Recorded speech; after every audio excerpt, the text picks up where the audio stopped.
Hi, I want to tell you about a conversation that I have on repeat with my clients. They'll come into a session and they'll say, Beck, I've been doing my breathing every time I feel anxious, or I had a really hard week, so I journaled all about it to get it out of my head, but I still feel overwhelmed, anxious, switched on, can't sleep at night, whatever the problem might be. And it took me a while to put my finger on it. You see, what's happening is that the tools are working to a point, but they're being used at the wrong time.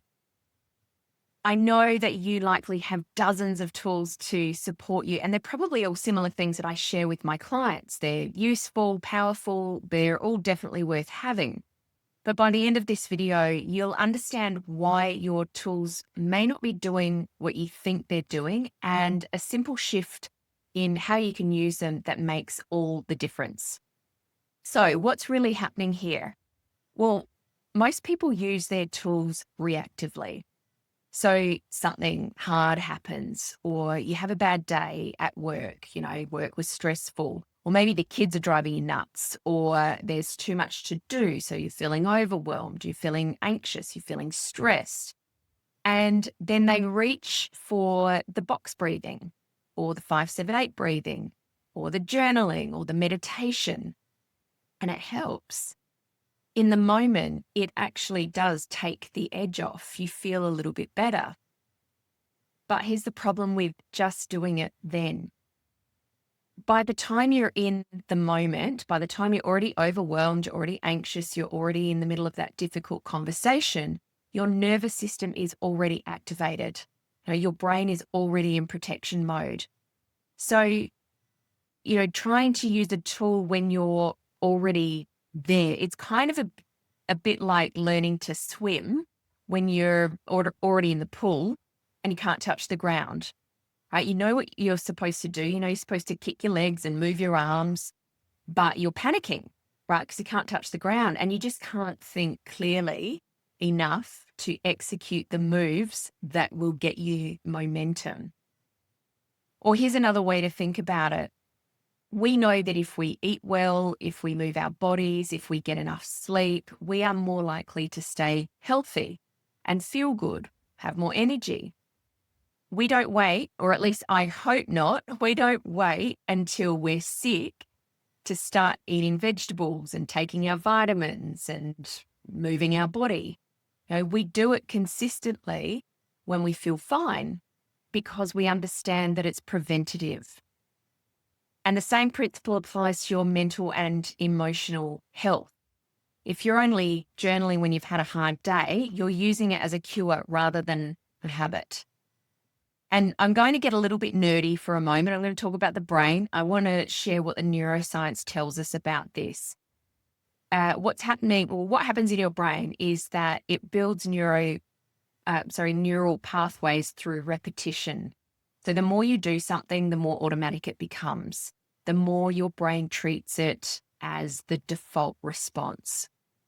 But those pathways, they're built most effectively when your nervous system is calm. When you're already stressed or overwhelmed, your brain is in protection mode.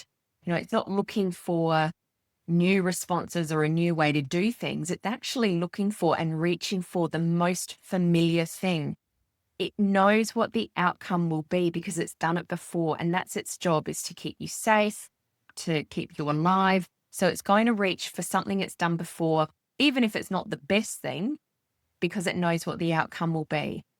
So, which means if the only time that you practice your breathing, which is a really great tool, if the only time you practice your breathing is when you're anxious, your brain never gets a chance to wire it in as an automatic response, as something to do even when you're feeling good.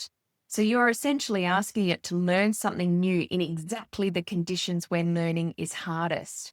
We all know that it's easier to learn when we're feeling calm, when we're engaged. If we are in the proverbial fight or flight, we don't learn well. So here's what I encourage my clients to do instead. Use your tools when you feel good, right? So journal on a Tuesday when nothing particularly significant has happened. You're not doing it to process something difficult. but to notice what's going on inside when you're feeling calm, when you're feeling happy, when you're feeling fulfilled, or when you've achieved something that you're excited about. Use it to ask yourself questions around that, not always the things that have gone wrong or why you're feeling bad. Use it to catch the language that you're using about yourself when you're not under pressure. What is it that you say about yourself when you feel all of these good things? Or do your breathing before a meeting that you know is going to go well, where you usually leave feeling good or with a good outcome. Don't just do it before the ones that you seem to get stressed in or make you feel anxious. If you meditate on a Sunday morning when you've got a good day ahead of you or when the week ahead of you feels manageable, not just when you're dreading what's coming that week. And what this does is two things.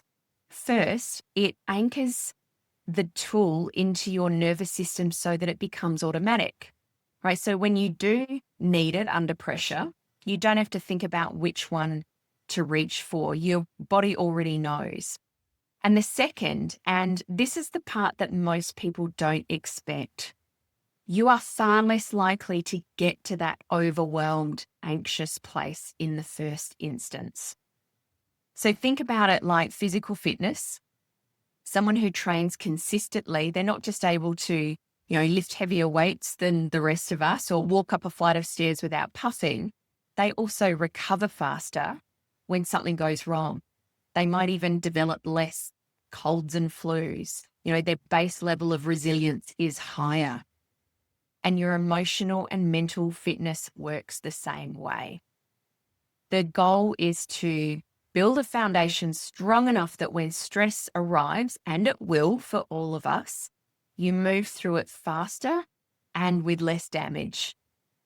So the next time that you reach for a tool, I want you to ask yourself this. Am I reaching for this because I need it right now? Or am I building the habit when I don't? And that shift alone will change how effective your tools actually are. So if this is landing with you, if you're recognizing yourself in this, somebody who does the breathing before the hard meeting rather than the easy one, I want to invite you to something. So on Tuesday, 17th of March, I'm hosting a free life masterclass called I Know Better, so why can't I do better in the moment? It's specifically for high-performing women who understand themselves really well. They've done a lot of the work and they're still finding that all of that knowledge they have isn't translating when it counts. So the link to register to that is in the description, or just go to our website, moonbeammonday.com.au/masterclass. See you soon.